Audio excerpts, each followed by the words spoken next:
Diesel was an old factory that used to manufacturing plastics. But, since it was located closer to the city, they were forced to move to another side due to the pollution that they were causing.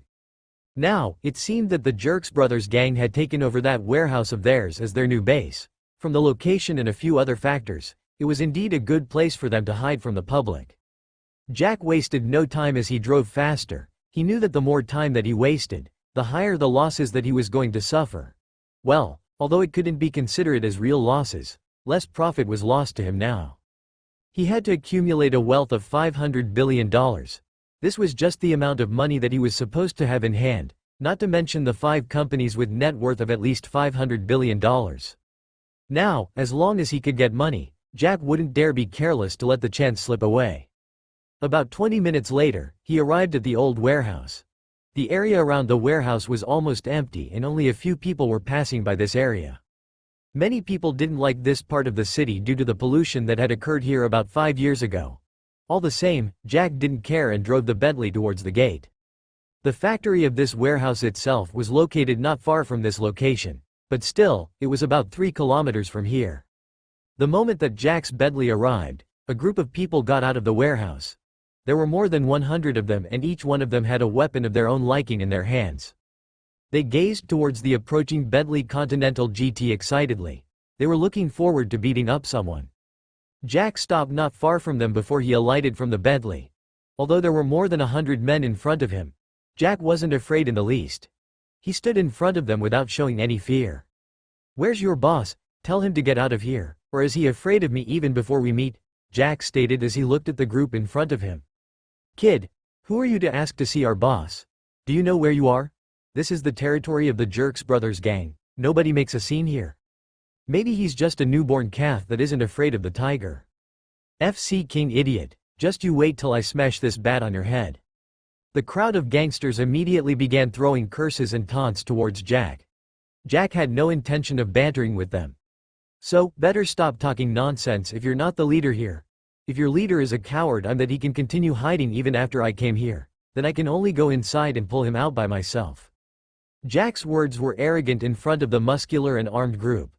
But all the same, they had no chance of speaking as a person came from behind them at this moment. It was a man who seemed to be in his late 40s. He had a huge scar on his chin. Currently, several tattoos could be seen on his exposed parts of the body. But, the most eye-catching was the tattoo of a knife that was on his left side of the neck. That knife was the one that was used by the military, and, the one on him was one that had been drawn in such a way that it depicted the blood stains on it. Just from this tattoo, Jack could conclude that this guy was cold-blooded. Looking at Jack who was standing straight in front of the over 100 men, the person that had come from behind the group smiled as he said, "You're brave for a youngster. I didn't expect that you would really show up alone." The voice was extremely familiar to Jack as he had heard it not long ago. He gazed at the man and said, "Do you know how much losses you've caused? That's over $100 million, can you compensate me?" "Big Brother 3.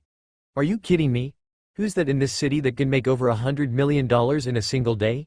Even the biggest family in Inchoate City, the Dante family, cannot do that," Big Brother 3 said contemptuously.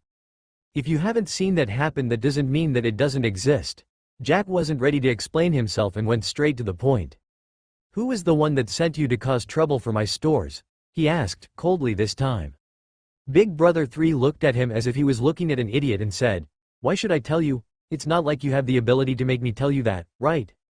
In return, Jack smiled and said, "Okay then, let's see my ability." With that, he gazed at the crowd of gangsters and said, "Whoever beats up the so-called Big Brother 3 till he says who gave him the mission will receive $100,000 from me." Jack's words caused the crowd that was whispering to each other to immediately go silent. Each and every gang member gazed at Jack, wondering if he was joking or if he was serious about what he had just said. Seeing no response from the crowd, Jack raised 2 fingers in the air and spoke once again, "If you think that $100,000 is not enough, then I'll make it $200,000. Jack's words made the crowd swallow their saliva while thinking about the big amount of money. If they could get that amount of money, they could simply retire from being gangsters and live a better life that had no risks involved. When he saw Jack's plan, Big Brother 3's expression shifted, mostly the moment that he saw that the group seemed to be considering Jack's words. Controlling the gangsters wasn't something simple, as all those that joined the gang all had their own reasons. And, if they could get a benefit, they wouldn't mind killing someone, let alone beating him up. So, he was forced to take command early and stop Jack from giving out more benefits. "What are you all thinking about? Get him and beat him up. Once he's down, the money that he's promising will be ours anyway," Big Three said. When they were told another method of gaining even better benefits, the group no longer felt tempted by Jack's reward. So, they all swarmed towards him, ready to beat him up. Jack sneered when he saw this. So, it was true that Big Three was someone with brains after all. So, the only means to convince these people would be to beat them up. When they saw that they had no other way out of this, they would have to compromise. What about $500,000? Jack tried again. If he could solve this without having to waste his time fighting with them, it would be better. "Hee, your small rewards are not appreciated. We'll just beat you up so that you can hand over the money by yourself." They no longer listened to what Jack had to say as they charged towards him. Upon seeing that there was no way out of the situation, Jack could only roll the sleeve of his shirt to prepare himself for the fight.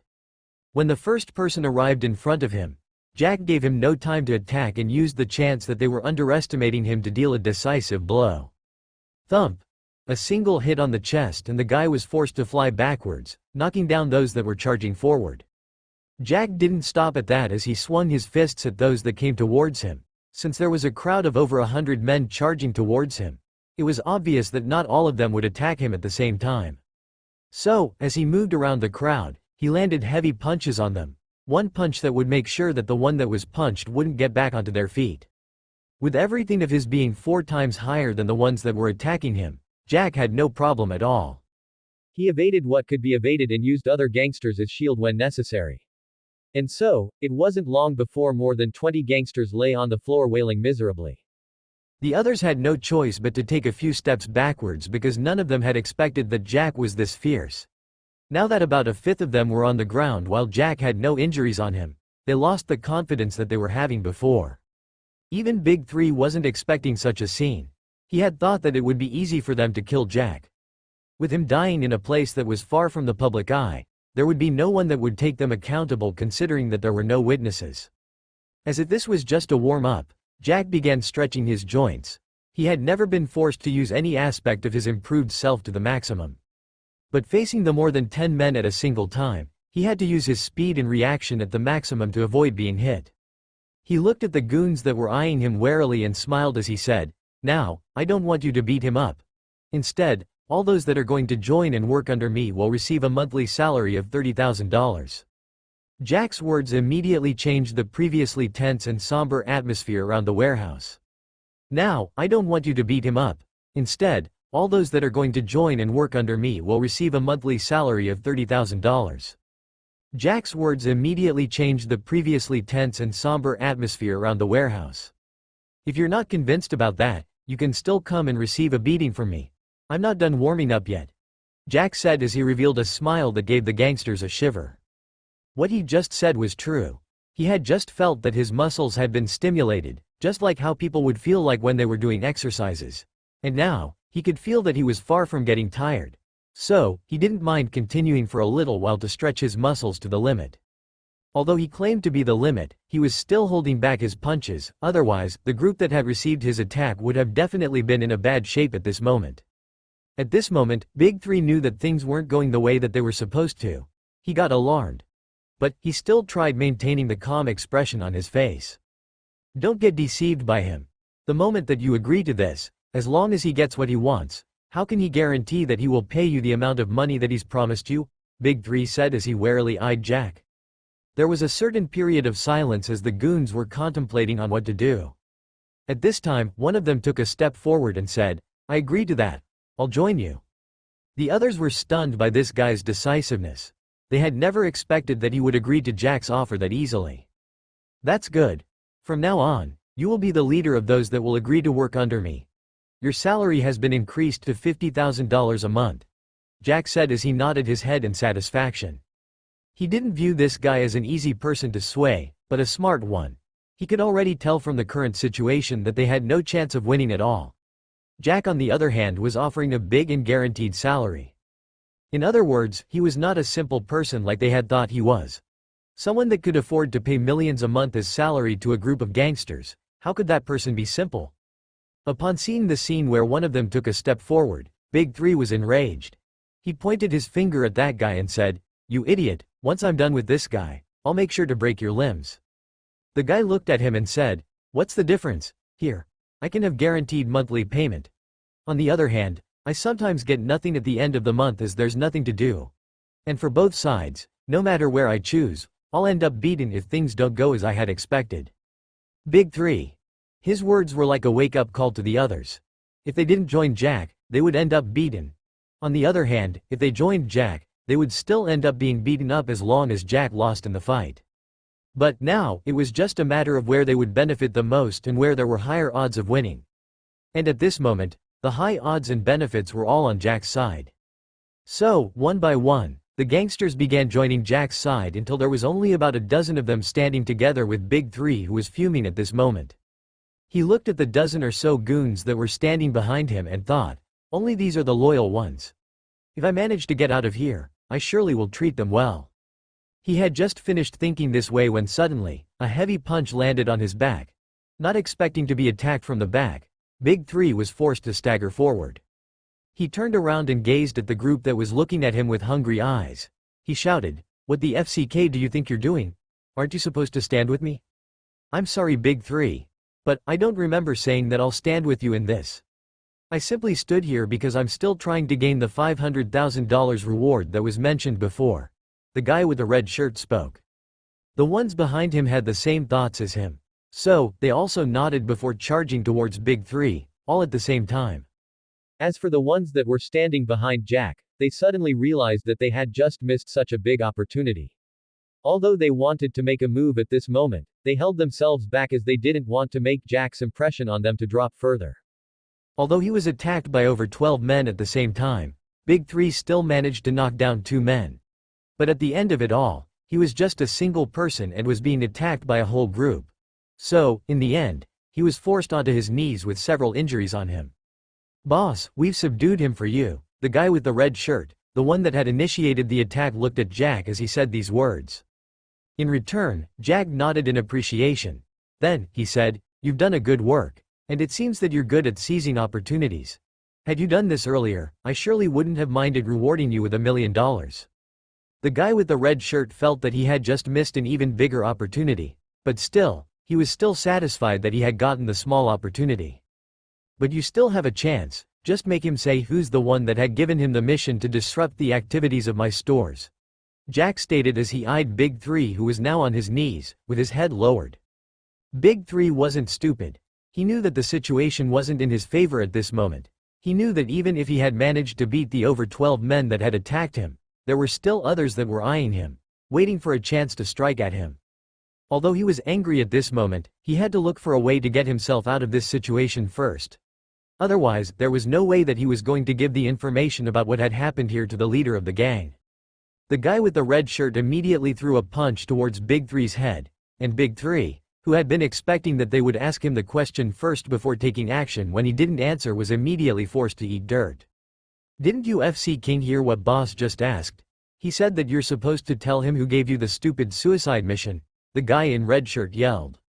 Jack could tell that this guy was kind of venting his anger on Big 3. Maybe Big 3 had been suppressing him a lot in the past days. In any case, that didn't matter to him at the moment. Big 3 used his hands to try and get his face from the ground, and feeling aggrieved, he asked, "Hey, aren't you supposed to ask questions first before using the other methods to make me talk if I refuse? I just felt like punching you again. Furthermore, have you gone deaf after receiving a beating? I think boss asked that question since the start," the guy replied as he twisted his fist in the air, as if he was ready to punch again. Big 3. He thought for a moment and decided to give the answers before getting himself out of here. As for this Big 3 and the others that had betrayed him, he decided to forget about that for the moment. The Jerks Brothers gang was big and the over 100 men that he'd brought here weren't even half of the whole gang. So, as long as he left here, he could simply deal with these ingrates using the other gangsters. "Alright, I'll talk," Big 3 said before taking a deep breath. "To tell the truth, I myself don't know who was the one that sent the mission. Our leader was the one that talked with him over the phone and he may be the only one that knows him. As for the background, I can assume that it may be a member of the 5 big families or the Dante family. Jack listened and thought things through. He then asked, "Are you sure that it wasn't Frank?" Big 3 was surprised that Jack knew about Frank. But all the same, he shook his head and said, "He hired us. But later, someone else called our boss to make a bigger move.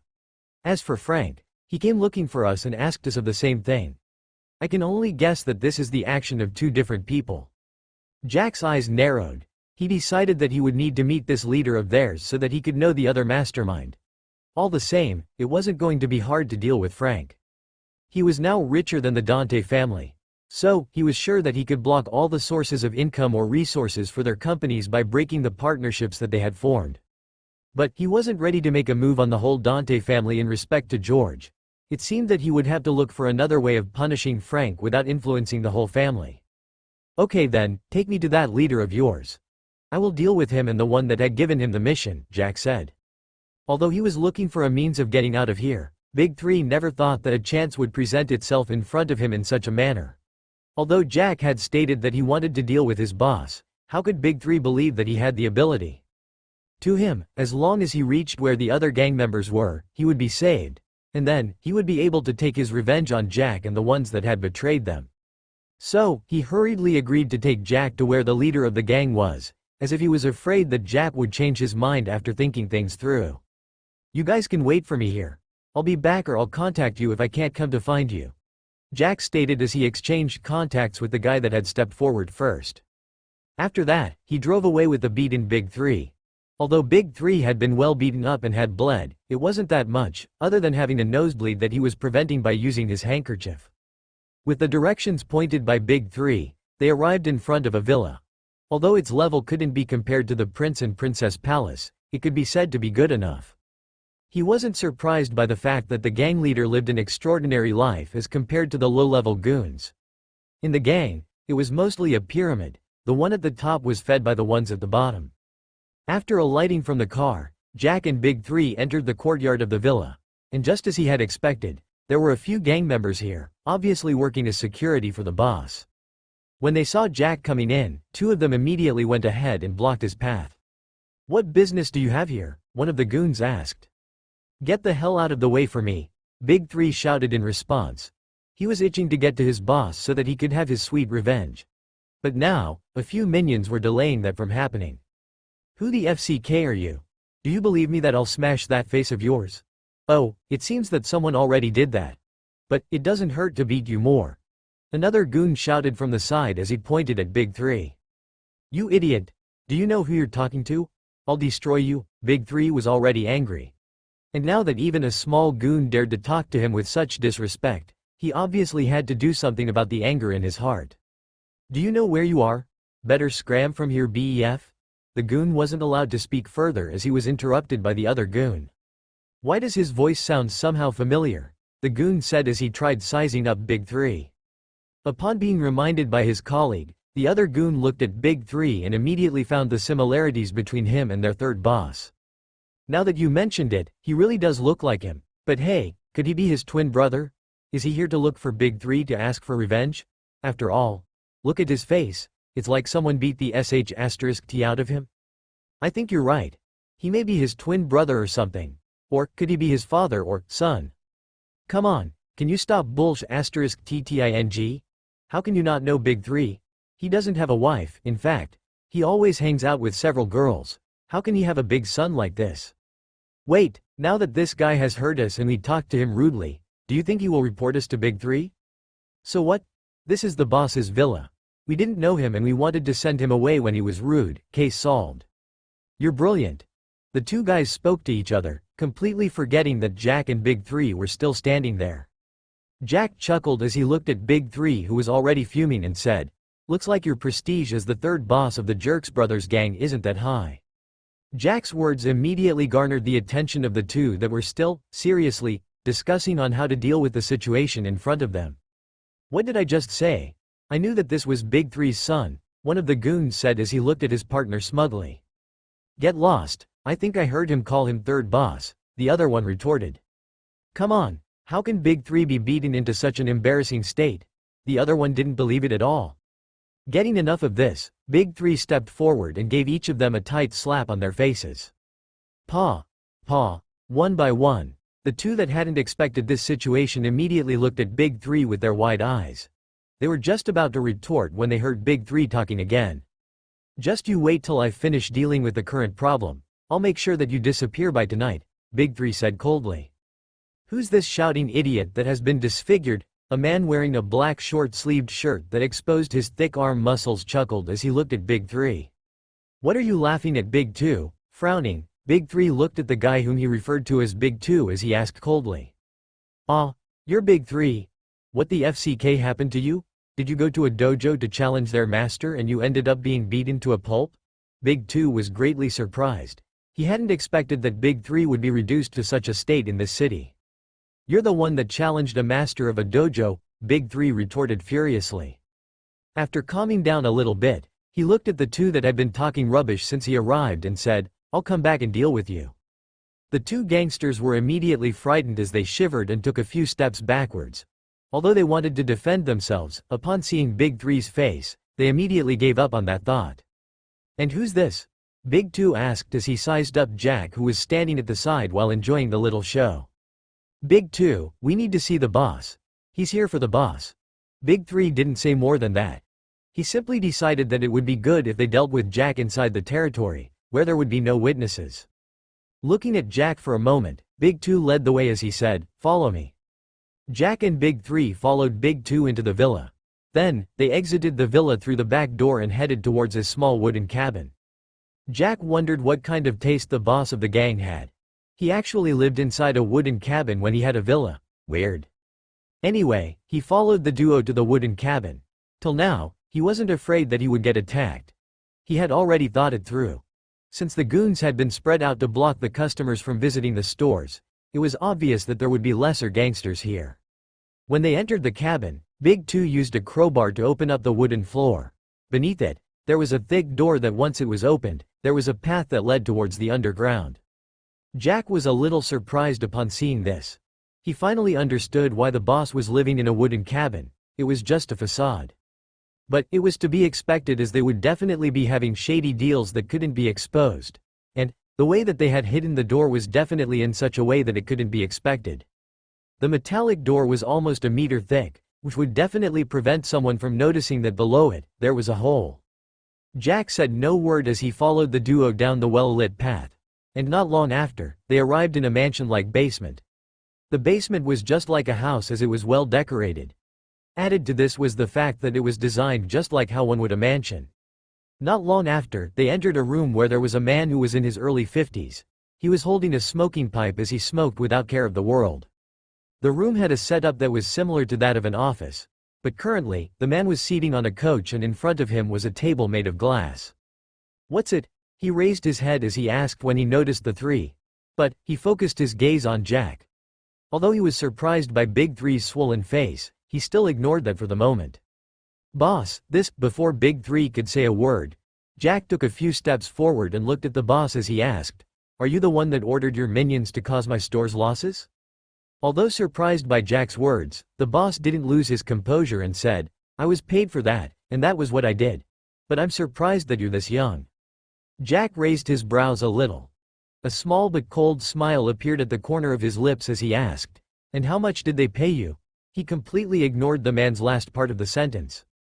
Without seeing the need of hiding such a thing, or maybe due to his pride, the boss replied, $20 million in full. Haha, Jack chuckled a little before he spoke again. Just a small $20 million to cause me a loss of over $100 million. Do you think that's fair? It doesn't matter. To us, it's a simple thing to block the stores and ensure that there are no sales before they close down. So, the $20 million is a good price. The man replied as he placed the smoking pipe on the table in front of him. Oh, I see. But, did you ask the one that gave you the mission about the risk involved when taking the mission? Jack asked curiously. You're just a newcomer to the city. What risks can you bring if you're trying to establish yourself here? It's obvious that you have no big background. The man replied as he eyed Jack. Jack nodded. He then said, maybe true that I don't have a family to back me up. But, you should have at least asked about my ability before provoking me. The moment that he finished speaking, he kicked the table that was separating the two of them, immediately breaking it into pieces. Maybe true that I don't have a family to back me up, but you should have at least asked about my ability before provoking me. The moment that he finished speaking, he kicked the table that was separating the two of them, immediately breaking it into pieces.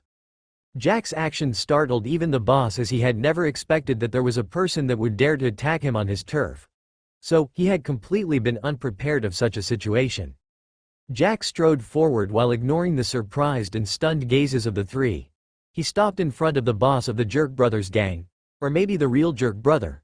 Whatever, Jack didn't care about the name as he spoke. The first thing that I want from you is that you compensate me for my losses. Jack's voice wasn't loud, but it could be clearly heard by the three present in the room. Jack continued. The total loss for the previous day should be at least $210 million. And today, now is already almost noon and is on a Sunday, it should be at least $90 million. In total, you'll have to compensate me with at least $300 million. Who are you *TTING? You dare be rude in front of me, the Jerk Brother of Incoit? It seems that you don't value your life at all. The boss, who had just regained his composure, sprang to his feet as he pointed his finger at Jack as he shouted. Patui, $300 million. Do you think I don't know what kind of business you're doing in this city? Not to mention $300 million in 1.5 days. You cannot earn $100 million in a whole month, Jerk Brother continued. Furthermore, do you expect me to compensate you? Hey, you better know where you're right now. This is my territory and I have the say here. I'm the king here, Jerk Brother continued. Jack ignored whatever Jerk Brother had just said as he continued with whatever it was that he was saying. The second thing that I want is the information about the one that sent you to disrupt my business here in the city. If they cannot look for better means and resort to such foul ones, I don't mind playing this game with them either.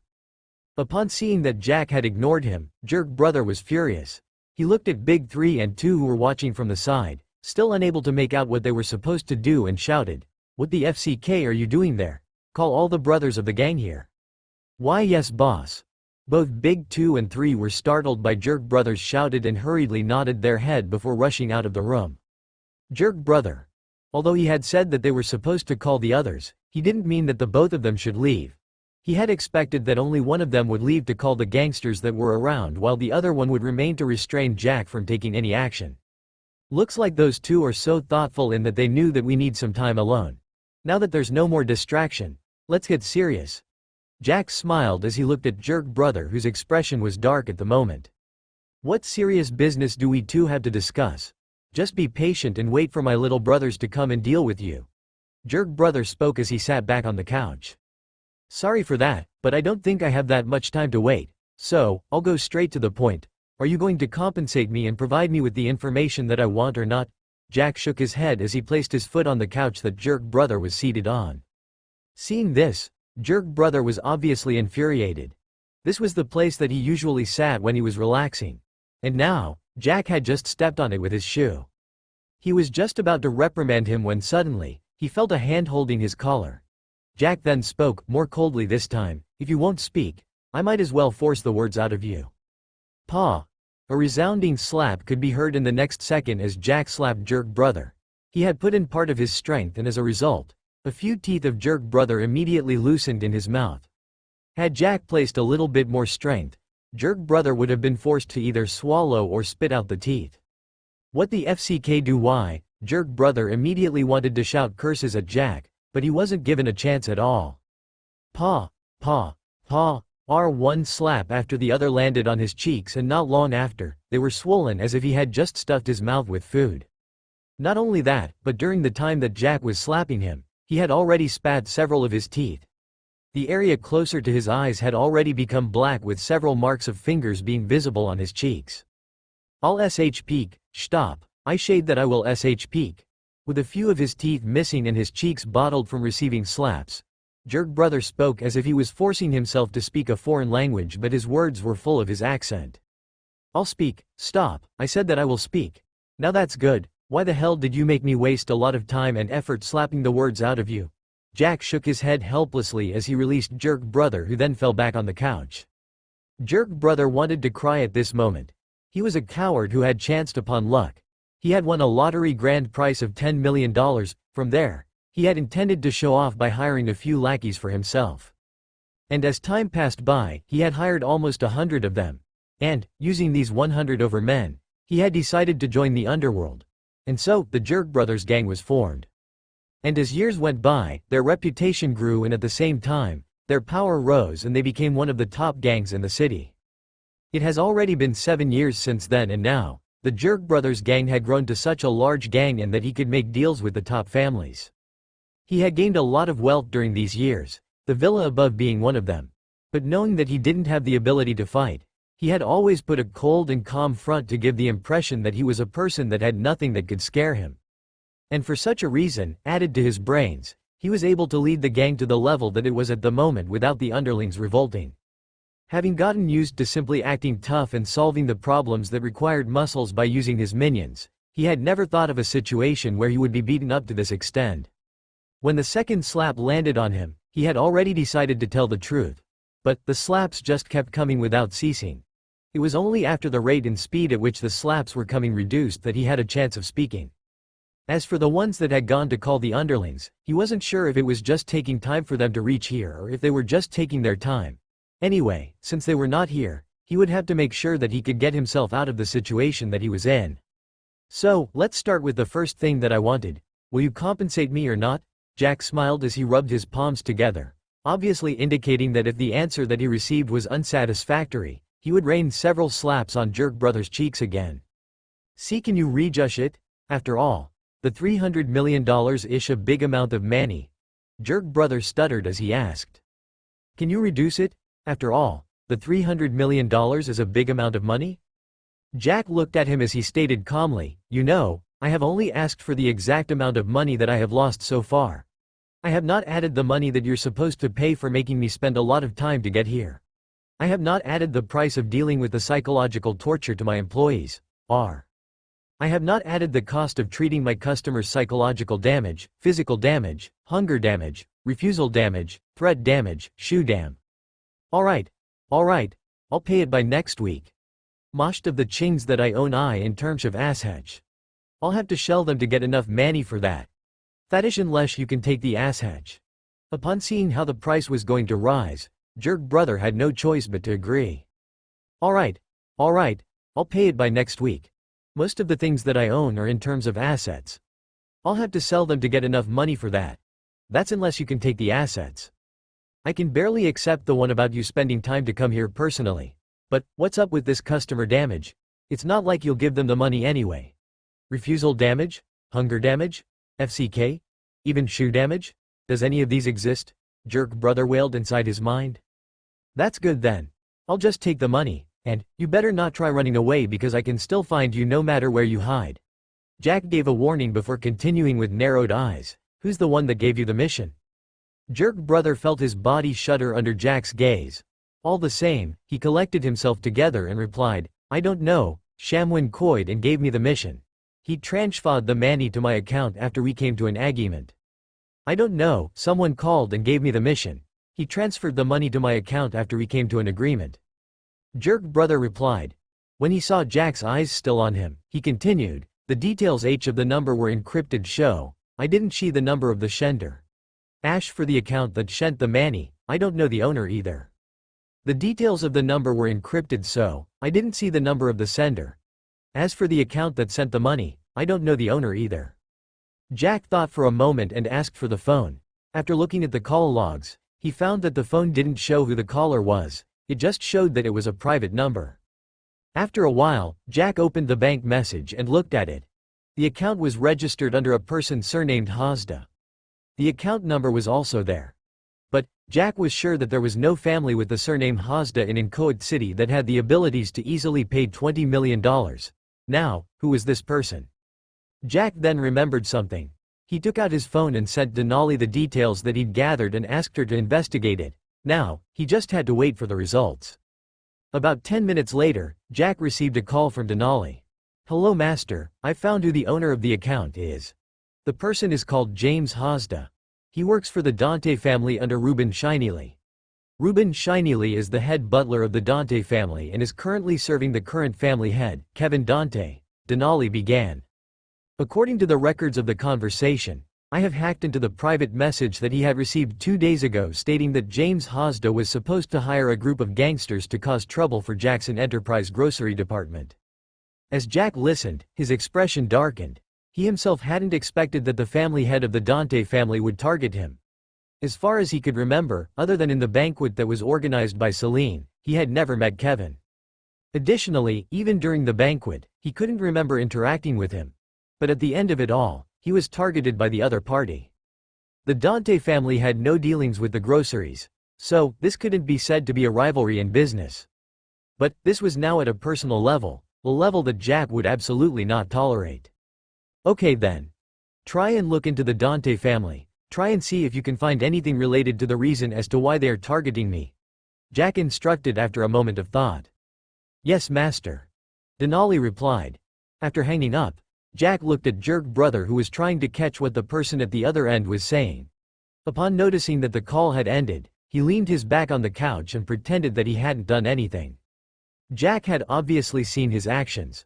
But he decided to ignore them because he had other things to do at the moment and there was nothing sensitive that they had spoken of. You can have those goons of yours retreat. I already know that the one that gave you the mission is the head butler of the Dante family, Jack stated. Ignoring Jerk Brother's surprised gaze, he continued, you better pay up whatever you're supposed to. But if you try playing any tricks again, I surely will make you pay for that. He turned around and headed for the door. He stopped for a moment as if he had just remembered something. He said without looking back, I've taken a few of your men to be working for me. So, I hope that you won't cause problems for them. Or else, I'll make one for you and I can assure that you won't like it. And with the last word, Jack stepped out of the room. Once he saw Jack walking out of the room, Jerk Brother immediately wiped away the cold sweat that had accumulated on his forehead. It was only at this moment that he realized how tense he really was in front of Jack. Although Jack was just a youth and he himself was already in his early 50s, he was greatly pressured by Jack. The thing that had shocked him the most was that Jack had actually found out who was the one that had sent the money within 10 minutes. This was something that even the big family in Inchoate City couldn't do. What's more, although the Dante family had tried hiding their tracks, just with the account number, Jack had found who the sender was. Didn't that mean that Jack had powerful connections with someone at the bank? Furthermore, he knew who the person was although he wasn't named Dante. Jack actually found out that he was related to the Dante family. I better try not to provoke him. Otherwise, I will surely be finished, Jerk Brother thought to himself. A huge crowd of people was blocking the hallway about 100 meters from the room that Jack was talking with Jerk Brother. Each and every one of them was holding a weapon and they seemed to be waiting for someone.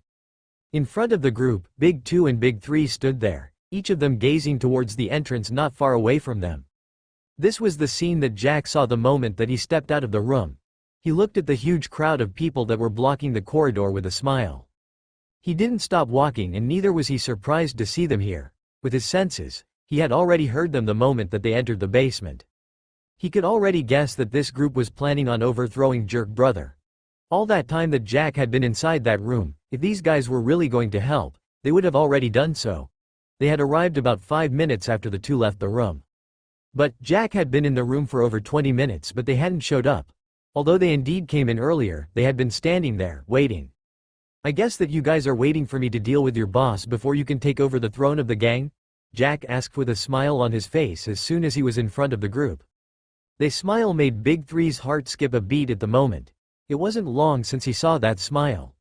That was the same smile on his face when he beat up more than 20 people of the group that he had taken to deal with Jack. What are you talking about? We just arrived here and we're waiting for you so that we can beat you up, Big 3 said. Looking at the big group behind him, he got his courage to face Jack.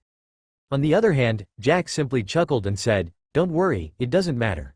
But if you were expecting me to kill the boss for you before you can attack me in the name of revenge, then I'm sorry to disappoint you, your boss is still alive and healthy. Jack's words stunned both Big 3 and Big 2. They never thought that Jack could easily see through their plan. But all the same, they decided that they were going to deal with Jack. Jack had already beaten Big 3 and that was enough of a reason for them to attack. Big 3 was just about to order the group to charge forward when they heard a shout coming from behind Jack. What the FCK are you doing there? Can you get out of the way and let the gentleman pass? Jerk Brother yelled. He wanted Jack to get out of here as fast as possible. But the group under him was already trying to make him stay. Jerk Brothers' words stunned the group. They hadn't expected that their boss would allow Jack to leave. Although Big Three was reluctant, he had no choice but to give up on the idea of having his revenge for a moment. They had planned to finish off Jack the moment that they found out that Jerk Brother was dead. According to what Big Three had thought, Jack was furious and would definitely kill Jerk Brother. And in the name of having revenge for their boss, they would attack Jack. As for why they couldn't just attack Jerk Brother and take the throne from him was simple: if they dared to betray the leader of a gang, all the other gangs will definitely eliminate them. But now that the plan was no longer going to work, they had to look for ways to deal with the furious Jerk Brother. The crowd parted and Jack walked out. He got out through the wooden cabin and finally left the villa as he headed towards Seline's friend's company, Eminent Beauty. As for how Jerk Brother was going to deal with the two people who tried betraying him, he didn't care, as it was none of his business. Along the way, he called the guy that was leading the gangsters that he'd left at Giza warehouse and told him that they were supposed to look for him at the entrance of the business overlord building the following day. And after that, he called George. Not long after, George responded. "Hello boss. Are you okay?" George's voice was filled with concern. Jack had left to deal with a group of gangsters, and as a result, he was concerned. He now took Jack not only as his boss, but as a friend, so he was really concerned about his safety. "Yeah, I'm okay. How are things on your side?" Jack replied before asking. "It's good that you're okay. As for this side, the gangsters are retreating. There are areas that they had retreated from earlier," George replied. Jack nodded in satisfaction. Although the gangsters might have caused him to lose some customers, he was sure that they would be back in a while. "I have something to tell you. It seems that your family is involved with the gangsters," Jack said solemnly. "Ah, are you sure about that, boss? If it's my Uncle Frank, then he's definitely doing this on his own, but not the family." George tried to reason things out. "I guess you know Reuben Shinily?" Jack asked. "Our family's butler?" George was surprised that Jack knew about the old butler. "Yes, he's the one that paid the gangsters to cause me to close the stores," Jack said. "This can't be. Wait, I'll ask them about this," George said before ending the call. He absolutely knew that this involved the Dante family, then that meant that his family wanted to fight with Jack. But what he didn't know was why that was so. Dante family mansion. Inside the study, Kevin looked at Reuben and asked, "How are things going with the plan?" "They're good. Yesterday, they had a drop of sales by about 90%, Reuben replied. "Okay then, I would like you to organize a meeting with Jack. If possible, I would like that to happen tonight. We can invite him to dinner and discuss things through," Kevin said. "Okay," Reuben replied before taking his phone, ready to make a call. But before he could, the phone rang. Looking at the unfamiliar number, he frowned for a moment before he received it. "Hello? Are you Mr. Reuben of the Dante family?" "Okay," Reuben replied before taking his phone, ready to make a call. But before he could, the phone rang. Looking at the unfamiliar number, he frowned for a moment before he received it. "Hello? Are you Mr. Reuben of the Dante family?" Reuben wondered why the voice sounded familiar in his ears. But all the same, just to confirm his suspicions, he asked, "Who are you?" "Of course you won't know me because you were hiding in the dark, trying to play mysterious while sending my Jerk Brothers gang into our doom. How good you really are, Mr. Reuben," Jerk Brother said sarcastically. Reuben hadn't expected that Jerk Brother would know that they were the ones that had offered the mission. But what surprised him the most was the fact that Jerk Brother said that he had sent them to their doom. How? He couldn't understand. "What do you mean by saying that we sent you to your doom? Wasn't it just dealing with a simple junior and give him pressure that his stores would be closed down?" Reuben asked, completely ignoring the first part of Jerk Brother's statement. "Just a junior? Are you trying to play ignorant with me at this time, even after I have found out that you were the ones that had given out the mission? I will tell you this right now. We are no longer taking that mission. I will refund you your $20 million. Jerk Brother got even angry as he thought how the other party was playing dumb. It was obvious that he knew what he had done, but he was actually trying to get out of this by playing dumb. Although there was nothing big that he could do to the Dante family, he could as well stop cooperating with them in the future. He might as well tell the other bosses of the gangs in the city about this. So, he could make sure that all the connections that the Dante family had in the underworld were cut off. "What do you mean that you're refunding me? I simply told you to pressure the stores by reducing their sales, that's all. It's not like you're going to a life and death fight, right?" Reuben asked. He couldn't allow one of their plans to fail at a critical moment. After all, They had already arrived at a crucial point, and it was just that they simply had to take a single action and they would succeed. This is more than a life-and-death battle. At least in a life-and-death battle, there's a chance of getting out alive, even if it's small. But this is a direct death sentence, Jerk Brother retorted. Can you be direct with your words? You're talking in riddles and that I definitely can't understand what you mean. Ruben asked as he tried to understand what Jerk Brother was meaning. On the other hand, Kevin listened tentatively from the side. He wasn't sure about what was going on. But, from Ruben's expression, he could tell that it wasn't something good. And for some reason, a bad premonition began rising in his heart. What I mean is simple. You actually knew that the owner of the stores was actually a big shot. But, you hid that information from us. What's more, you sent us saying that he was just a nobody with a little money trying to establish himself in the city. It would have been better if you had not said anything. But, you dare give us faulty information? The more Jerk Brother spoke, the more angry he became. When he had received the information that Jack was just a little junior with money, trying to establish himself in the city, he thought that the information was to be trusted considering that the other party was paying $20 million. Who knew that they were trying to eliminate the gang using the $20 million? How could he not be angry? Had they not told him any information about Jack, he would have definitely investigated him. And if he found that he was someone that he couldn't handle, he would simply refuse to take the mission. What big shot! That little brat has got no background at all. He's trying to establish himself here in the city. Ruben refused to believe that Jack had a bigger background than the Dante family. You still can't admit it? Hey, you asked someone else to send me the money and make the deal with me. But at the end of the day, I still found out that you were the ones that had wanted us to carry out the mission. Jerk Brother sneered. Upon being reminded that the other party had actually found out that they were the ones that had asked James to give out the mission to the gang, Ruben couldn't help but think things through. According to what he knew, unless James himself revealed that he was the one that had told him to ask the Jerk Brothers gang to carry out the mission, there was no way that Jerk Brother would know about that. Not even the Big Five families could know about that, as James was someone who secretly operated things for the Dante family. He had never revealed information that he was related to the Dante family in any way. Are you too surprised? Ha ha ha, ha ha ha. I would like to tell you that it wasn't me who found out who James was. You know who did it? It was the target of the mission. Jerk Brother laughed angrily as he said these words.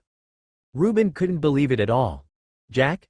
You mean that he was the one that had found out about it? Did you tell him about the mission? What nonsense are you spouting there? Humph. This guy is so strong. With most of my men out there to block the stores, there were only a few of them present at my villa. One of my subordinates took 100 men to deal with him.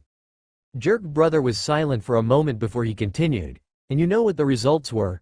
He beat up more than 20 people by himself and then, he bought the others over. In other words, I have lost over 100 men because of you. Then, he came to my villa and caused trouble. He took my phone and looked at the account number that had sent the money to my account.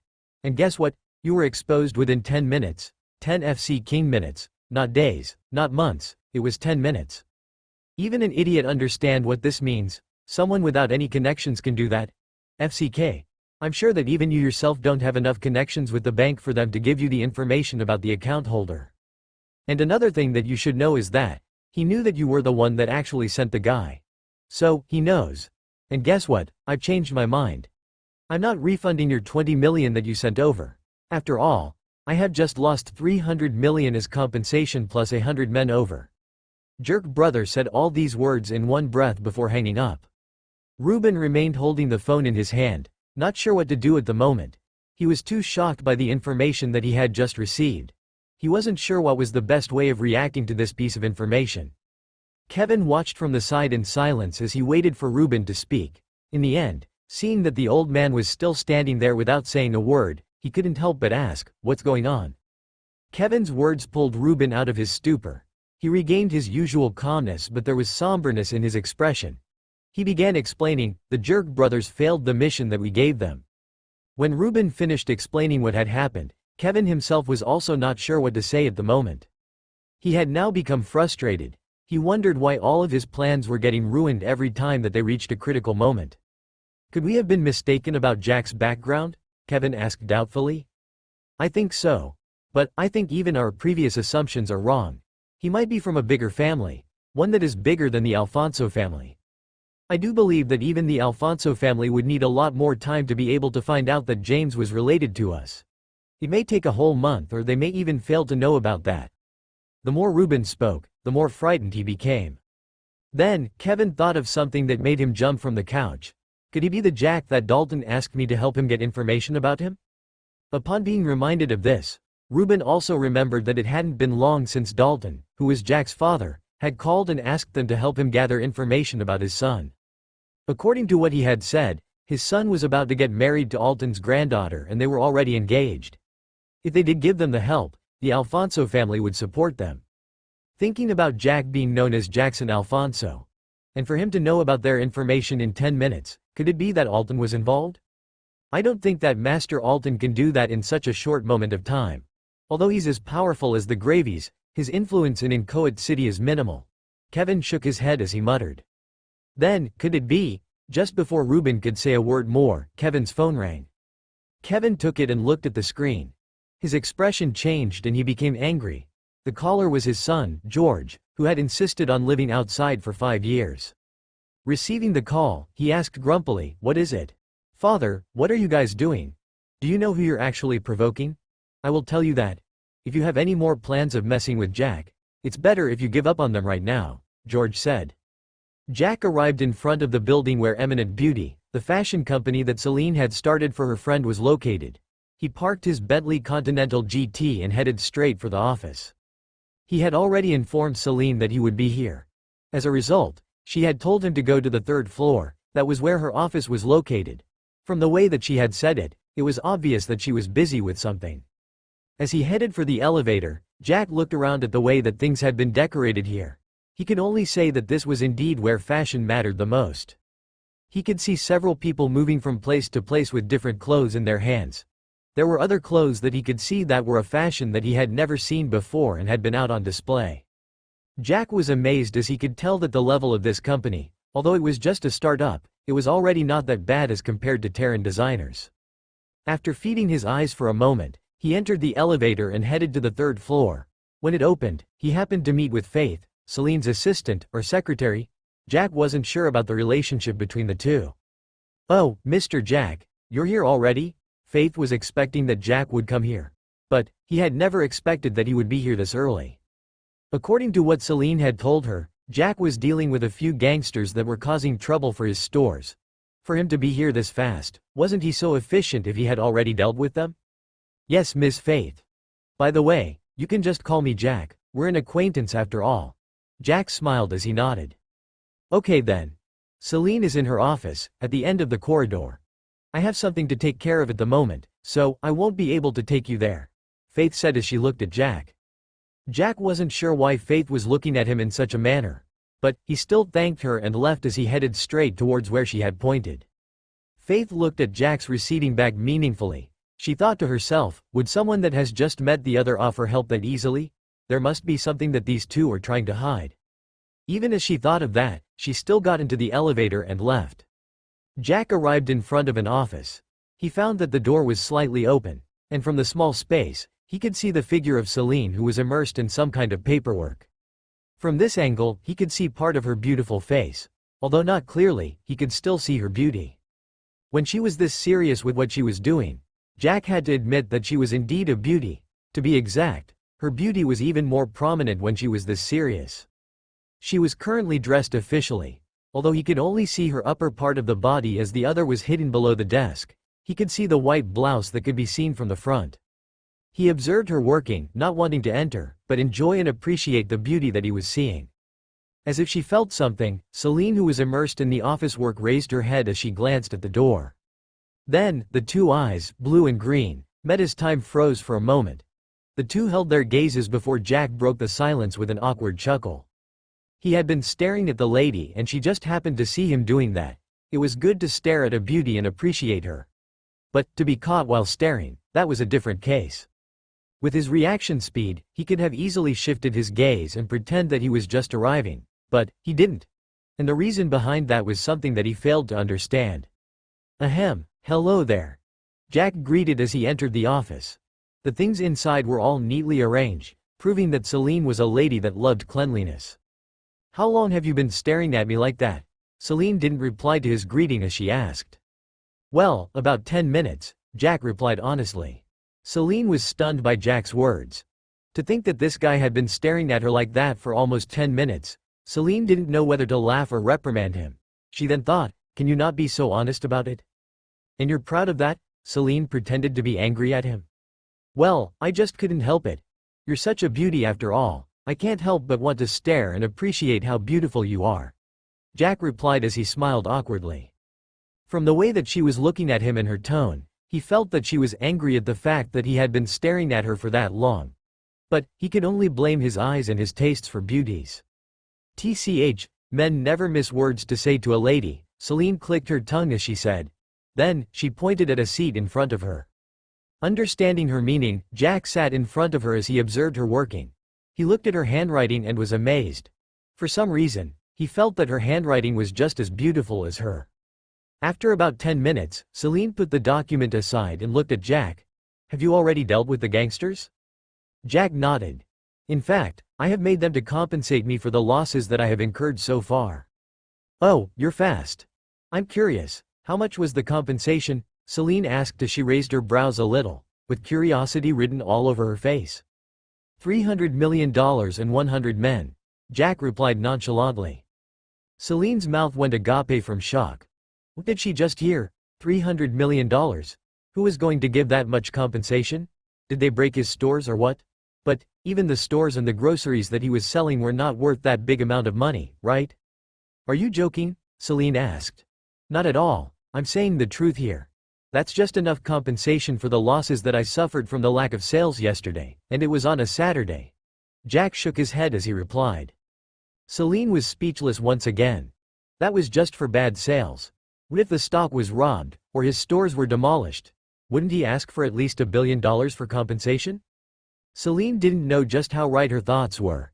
Had they really destroyed the stores or robbed the stock, Jack would surely have made sure to ask them to pay $1 billion in the least. The reason being that, once the stores were demolished, he would have to get new stores and renovate them once again. And, it would take some time. And the time that would be used for renovation would be the time that he was supposed to be earning hundreds of millions. It's okay if you don't want to tell me the truth then. Seline waved her hand dismissively, thinking that Jack didn't want to tell her the truth. But, she was feeling a little down that Jack didn't trust her to tell her something like that. Jack. There it was again. If he told the truth, they thought that he was lying. Maybe he had to lie. That was a decision made after several trials of speaking the truth only to be dismissed as a liar. Seeing that silence was about to dominate the office, Jack thought of something and said, why don't we head out for lunch first? You haven't eaten, right? Seline looked at him as she nodded in her heart. Seems that this guy is thoughtful too. Okay. Let's go. My treat this time. Seline said as she got up from her seat. As she stood up, she showed her curvaceous body and Jack couldn't help but stare again. What could he do? The eyes just wanted to look and they had the support of the heart. So, Mr. Brain was also forced to analyze the beauty even if he was opposing the idea of staring. You're staring again. Aren't you tired of staring? You stared for almost 10 minutes before. Seline complained jokingly. But all the same, she was happy that her charm was there and could capture Jack. Well, I was staring at half of you. But now, I can stare at the full of you. Two different things, completely different. Instinctively, Jack gave an honest response of what he was thinking at the moment. Seline was stunned by Jack's words. But, she smiled before she picked a document and threw at his face as she said, stop staring, let's get going already. I'm hungry. Jack didn't dodge at all. It was just a piece of paper. What harm could it cause if it hit him? But if he dodged, he would surely have to stop enjoying looking at her. He just raised his hand and caught the piece of paper and put on the desk as he continued feeding his eyes. Seeing Jack's action, Seline couldn't help but flash another smile before picking a file. She was just about to throw it at Jack's face when a voice came from the door. Can you two stop flirting already? Aren't you supposed to be getting acquainted? How come you're behaving like lovers? Faith said as she squinted her eyes at the two. Faith's words made Seline remember where she was. She blushed and returned the file back on the desk while giving Faith a stare. Jack didn't mind and neither did he explain about Faith's assumptions. He just said, I'm getting acquainted here. Maybe I will need to buy her a few pairs of clothes, so it's good to get acquainted to her body. Jack's words caused the two ladies to blush for a moment. They couldn't help but size up Jack once again. Jack, not knowing that his words had caused a certain misunderstanding, he said as he headed for the door, "Let's get going for lunch then." Jack, Faith and Seline walked out of the office together before heading downstairs.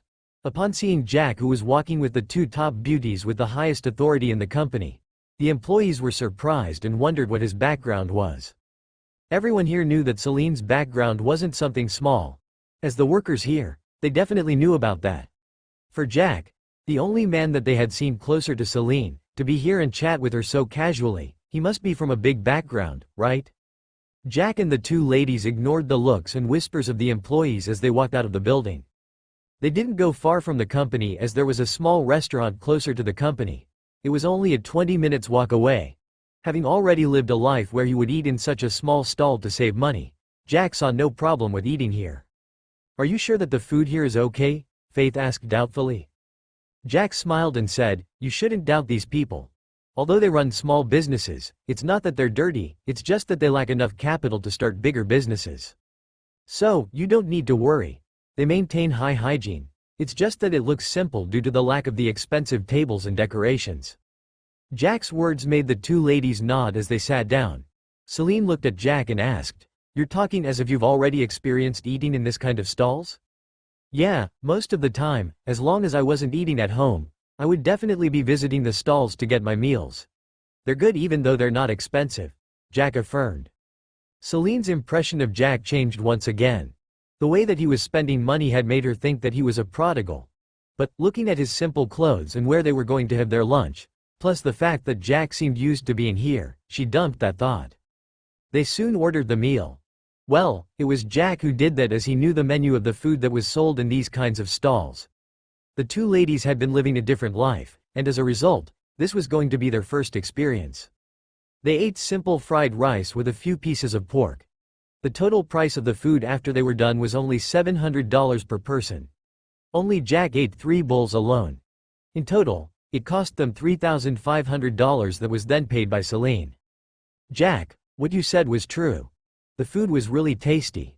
I wanted to eat more but, I just can't finish a second bowl, so, there's no need for me to order it only to leave it behind, that'll be a waste." Seline shook her head in the end. "Jack, you really have a big appetite. How comes I have never noticed it?" Faith asked as she walked beside Seline.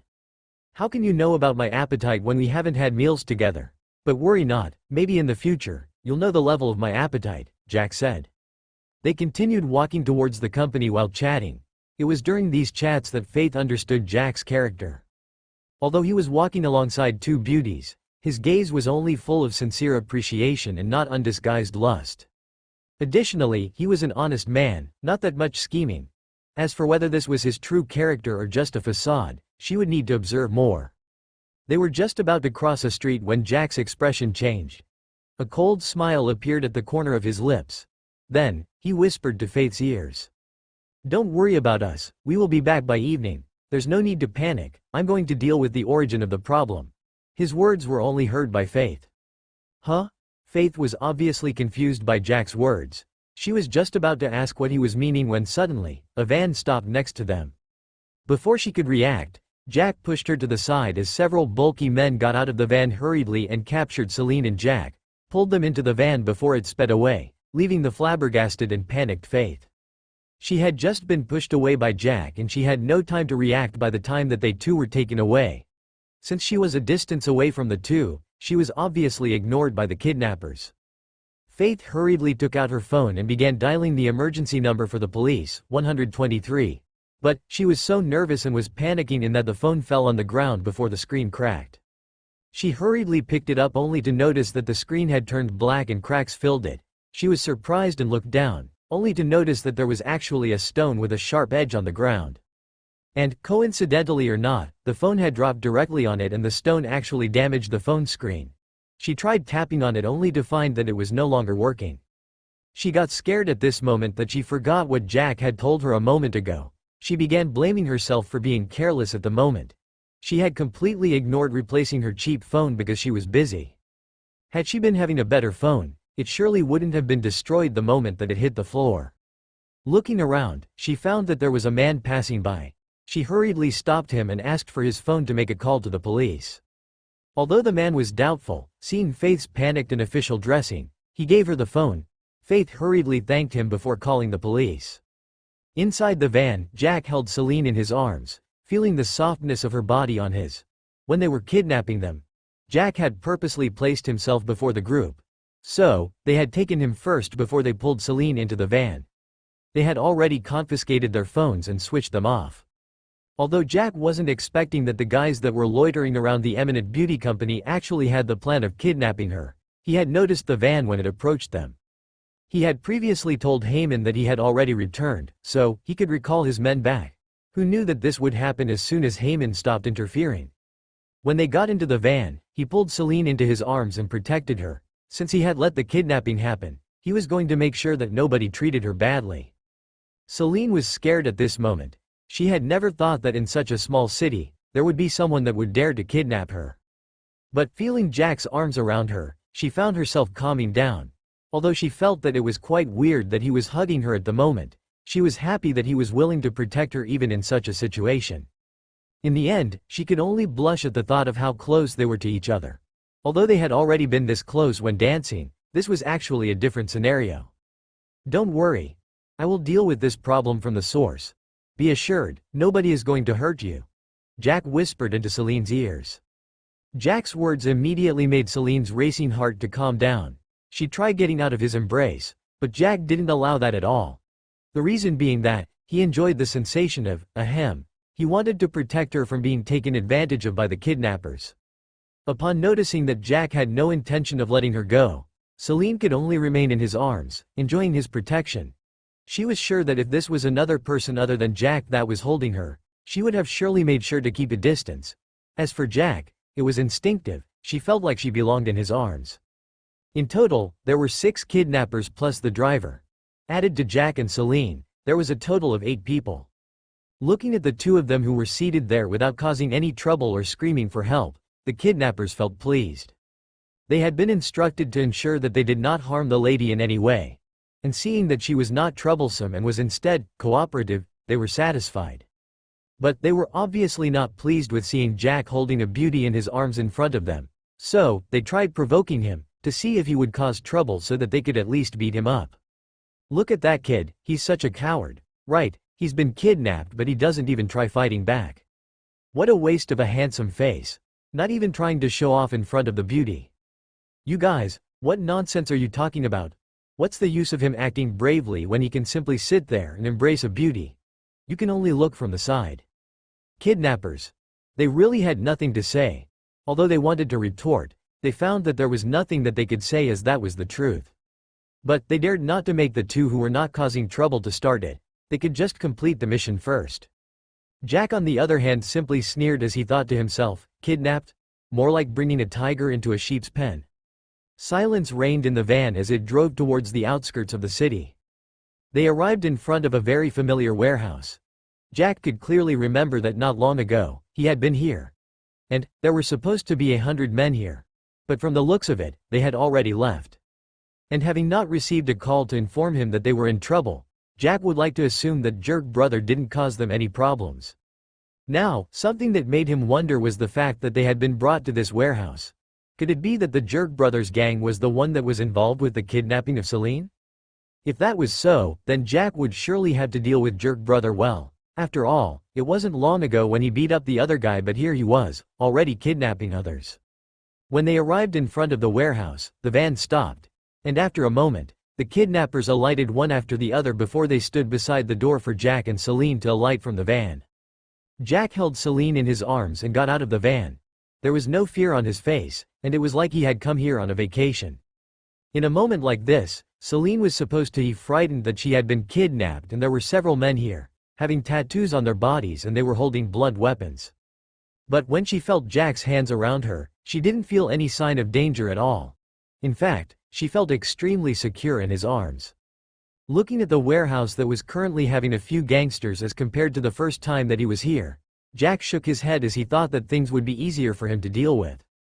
Seeing that there was no form of resistance from the duo, the gangsters got bored. They liked seeing the terrified expression on the faces of those that they had kidnapped. They were the ones that enjoyed bullying the weak and feared the strong. And now seeing that the people that they had caught this time had no fear in their eyes, they were obviously not pleased. But all the same, they were told that they were not supposed to treat that lady rudely, and since she was in Jack's arms at the moment, they were afraid that if they dared to taunt Jack, they would surely make the lady start resisting. The two were led into the warehouse, and they were taken to one corner where there were a few couches that had been placed there. Jack assumed that there were some gangsters that stayed here and they were the ones that had placed the furniture here. Jack was surprised that the treatment that they were receiving wasn't that bad. In fact, they were only being restricted from roaming around. As for harassing them, that had yet to happen. As such, the anger that was burning in Jack's heart reduced in intensity, but it did not dissipate. Why would they kidnap her? They dared to restrict her freedom and place her in such a place. Furthermore, with several guys looking at her with such lecherous eyes, Jack obviously had to punish them. But the main thing that Jack wanted was to get the mastermind behind all of this. After taking a seat, Jack still hadn't let go of Seline. He decided to wait and see who was the one that was in charge here. He wasn't sure if the warehouse was being shared by several gangs or if it was just the Jerk Brothers gang that occupied it. About 30 minutes later, Jack heard the sound of footsteps coming from behind him, but he didn't turn his head and remained gazing at Seline, who was currently leaning on his chest. Even in such a situation, he still couldn't help but ogle at Seline, and upon seeing his gaze on her, Seline blushed. But considering where they were currently, she didn't say a word and let him enjoy her beauty. Soon, the owner of the footsteps arrived in front of the two. Jack could feel that there were two footsteps that had stopped behind him. But all the same, he didn't care about that. Standing in front of Jack, the other party couldn't see his face as currently, Jack's head was lowered as he enjoyed the beauty in his hands. "You don't seem nervous for someone that has just been kidnapped," the man spoke as he gazed at the two. Hearing the familiar voice, Jack's brows rose. Then, he said with some hint of sarcasm, "We meet again in such a grand manner." When he heard these words, the expression of the person that was standing in front of Jack changed as horror appeared on his face. He was not the only one, as even the two that were standing behind the couch that Jack and Seline were seated on had a change in their expressions. What are you doing here?" the man stuttered. He couldn't believe that he had just been happy that he had sent Jack away, only for him to appear here again. And from the looks of it, he was in even more deep trouble. Jack raised his head and gazed at Jerk Brother, whose face was currently flushed. The guy was still not healed and his face had injuries. But it seemed that this guy had used a good amount of money to get a medicine that could actually reduce the swelling. As for the missing teeth, Jack wasn't interested on how Jerk Brother was able to talk normally without a few teeth in his mouth. Looking at Jack, who was looking at him with a cold expression, Jerk Brother was soaked in sweat. He wasn't the only one, as the two that had accompanied him, Big 2 and 3, were so scared. After Jack left, Jerk Brother had told them that Jack's background was definitely something that they couldn't mess with. So, they had made a decision that they would not dare to cross Jack's path. And if they met by coincidence, they would run far away from him. But, in just a few hours since their last meeting, they had already met Jack. And to make matters worse, they were the ones that had brought him here. There was no need to think, as they could already tell that Jack and their target had a deep relationship. So, they had just targeted Jack's girl the moment that he had left. Wouldn't he think that they were trying to take revenge on him for beating them up? The other gangsters were surprised upon seeing the way that their three leaders were behaving in front of Jack. This was actually the first time that they had seen them this flustered. Although they were curious about what was going on, reading the atmosphere, they dared not to make a sound and waited to see what was going to happen next. "What do you mean by what am I doing here? I was kidnapped by your men and brought here," Jack said as a small but cold smile began emerging at the corner of his lips. "I'm sorry about that. But I think that the ones that we sent made a mistake and got you here. You were not supposed to be kidnapped." Jerk Brother shook his head and tried to explain things out. "Is that so? Then who was the real target?" Jack asked with narrowed eyes. Seeing the way that Jack was looking at him, Jerk Brother's heart skipped a beat and he nervously said, "We didn't know that she was your wife. If we knew, we wouldn't dare to make a move on her even if we were given the guts of a newborn calf." He had already branded the two as couples. Jack didn't explain it. And although Seline was surprised by this, she still kept quiet about it, while thinking that, if Jack didn't want to explain, then she wasn't going to say a word to explain their real relationship. Jack looked at him for a moment and asked, "Who's behind this now?" He could already tell that the other party didn't even know Seline's identity. Otherwise, with Jerk Brother's character, How could he dare to make a move on her? Without hesitation, Jerk Brother replied, "It was the Dante family, the same Reuben Shinily who gave us the mission to cause trouble for your stores." When Jack heard these words, he narrowed his eyes. He was wondering if the Dante family was just so tired of being a big family in the city or what. After all, this was getting too much now. Not only had they targeted him, but they had also targeted Seline at the same time. It was like they were thinking that one problem wasn't enough, and they needed more. Seline was also surprised when she heard that it was the Dante family that had organized for her to be kidnapped. As a member of a big family, she definitely knew the intention of the Dante family by kidnapping her. Jack looked at her and asked, "Do you have a grudge against the Dante family?" That was the only thing that Jack could think of. There might be a grudge between the Dante family and Seline or her family. But he wasn't sure what that grudge was. Not at all. If we had a grudge against them, they wouldn't be standing at the top of Incoat City by now. Although my family is based in the capital, as long as they're serious about destroying a small family like the Dante, they would definitely have no problem dealing with them within a month. Seline shook her head as she explained her doubts. When Jerk Brother and the other goons heard Celine's words, they were immediately terrified. To them, the Dante family was a big pillar that they could only look at from below. But this girl's family could actually destroy the Dante family within a month? And it was located in the capital? This made them shiver, just thinking about the fact that they had just kidnapped such a big shot. If the Dante family couldn't survive the attack, how could their gang survive? Jerk Brother's expression currently was so ugly. He just thought it himself, good, just good, excellent Dante family. You had prepared 2 plans to destroy my gang? If I ever survive this calamity, I will surely make sure that you pay for it even if it will kill me, he swore to himself. Jack looked at the shocked Jerk Brother and asked incredulously, "You were not told who your target was from the beginning?" In response, Jerk Brother nodded and replied, "They told us not to care about the identity of the target. As long as we completed the mission without causing her harm, there will be nothing to worry about." Seeing that Jack was expecting more, he continued, "At first, just like the mission that they had given us for your stores, they had tried keeping it a secret that they were the ones behind it. But after you found out that they were the ones that had given the mission, it was easy to relate the two as the payment came from the same account." Jack heard this and thought for a moment. He then asked, "What mission was given to you first and when was that?" The first one was for the lady here. We were supposed to have some of our minions move around that area. Then, once we were given the go-ahead, we would kidnap her. As for when the mission was issued, it was during the start of last week, on Monday to be precise," Jerk Brother replied. Jack's expression shifted for a moment and asked, "Even after the first mission you're still collaborating with the Dante family?" Jerk Brother panicked as he replied hastily, "Not at all, not at all. It was just that they had given us the mission first. We decided to complete it as the last one that we would ever do for them." Jerk Brother had previously wanted to give up on the mission. But, upon remembering that he still had to give Jack $300 million, he decided to complete it so that he would receive the payment. The Dante family had paid a deposit of 50%, which was a total of $25 million. So, the total amount offered for the mission was $50 million. Thinking about how he was happy to take the mission, not knowing that it was a trap that they had built for him and the gang, Jerk Brother really wanted to strangle the one that had given them the mission. "Okay then. Can you send us back? After all, we don't have a car," Jack asked. Hearing this, Jerk Brother was surprised that Jack was going to let them off this time. He was happy and enthusiastically said, "Of course, I will personally send you back." He got the key for the car that he had used to get here and asked Jack to follow him. Seline still couldn't understand why this person was so afraid of Jack at the beginning. But the more they talked, the more she understood. It turned out that they were the ones that Jack dealt with in the morning. Jack took her out under the incredulous gazes of the goons in the warehouse. They were still trying to understand what the situation was like at this moment. The most confused were the ones that had kidnapped the duo. Looking at their boss escorting the two out of the warehouse, they sweated at the thought of how they were taunting Jack back in the van.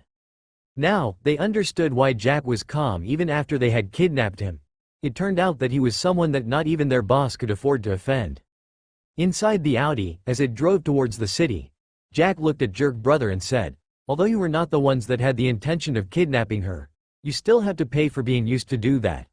So, I'll expect that you will make sure that no underworld gang of Incoat City dares to make a move on her or anyone that's related to her." Jack paused for a moment and continued, "If you perform well, I might as well give you support. But that's on a condition that you don't continue doing the dirty work for others." Jerk Brother was excited. Although it was said to be a punishment, this could be considered as an opportunity for him and the gang to follow a big shot. So, he hurriedly agreed, "Don't worry boss. I'll make sure that nobody dares to make a move on Madam." Jerk Brother still referred to Seline as Jack's wife. But all the same, the duo didn't try correcting him. "Take us to the Prince and Princess Palace," Jack stated. He wasn't sure what would have happened back in the city when Faith called the police and informs them about the kidnapping. He had told her that he would deal with the problem from the source. But he wasn't sure if she got what he wanted her to know. And just like he had expected, he found that the city was in chaos, looking for Seline. But they were mostly looking for a white van. Sitting inside an Audi, the three of them had no problem in getting back to the Prince and Princess Palace. The police were mainly searching for the van. As for the other cars, they only inspected them, trying to see if they could find a girl that was kidnapped. They expected that the girl would definitely try shouting for help. So, when they looked inside the Audi and saw Seline, who was relaxed and had no sign of being bullied, they were allowed to pass. From the way that the police were looking around, Jack could already tell that Faith had used the power of the Gravy family to get the topmost person in the police department to be able to mobilize the police in the city. But Jack had noticed something. It was that, although the police were searching for Seline, they had no image of her. In other words, they were searching blindly.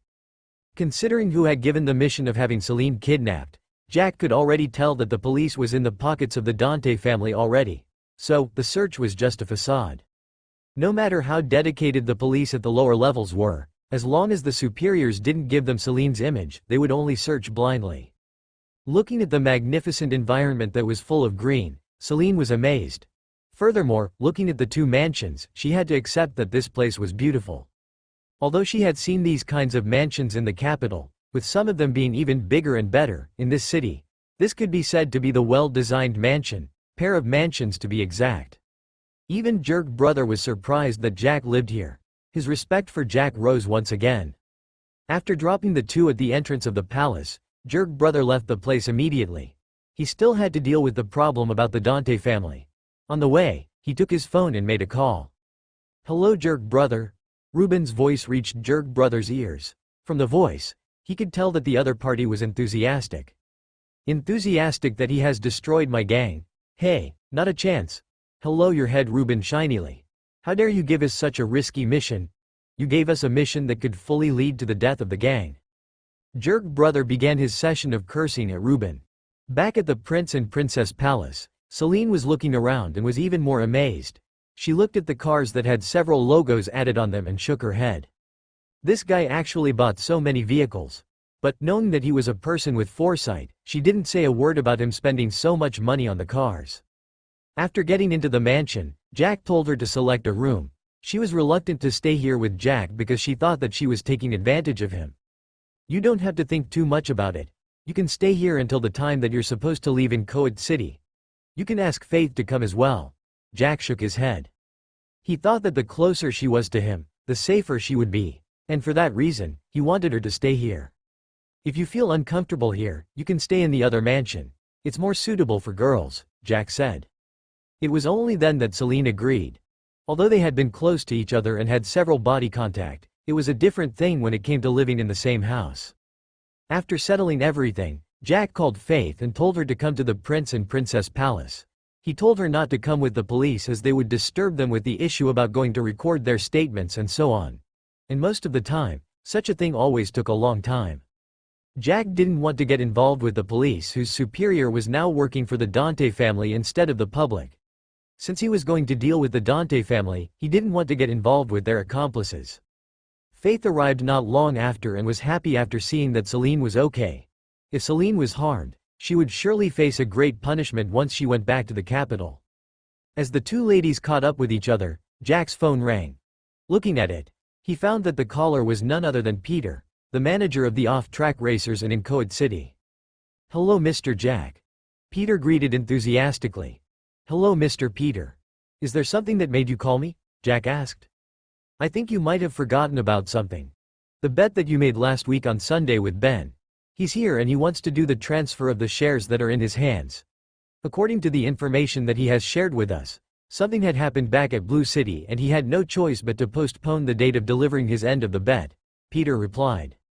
It was only now that Jack was reminded about the bet that he had made with Ben. He had won. Being busy in the past few days, he had almost forgotten about the benefits that he was supposed to receive after winning. Okay then. I'll be there in the evening. There should be a few people racing there, right? Jack asked. That's right. You can as well come and liven things up with your driving skills, Peter said with a chuckle. Okay then. I'll be there at around 6 in the evening, Jack replied before hanging up. Just then, his phone rang. It was an unknown number.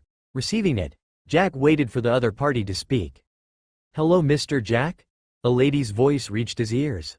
Yes, you are? Jack asked. I'm the manager of Vacher and Constantine shop. The Vacher and Constantine traditional that you had ordered previously has arrived. I wonder where it should be delivered to.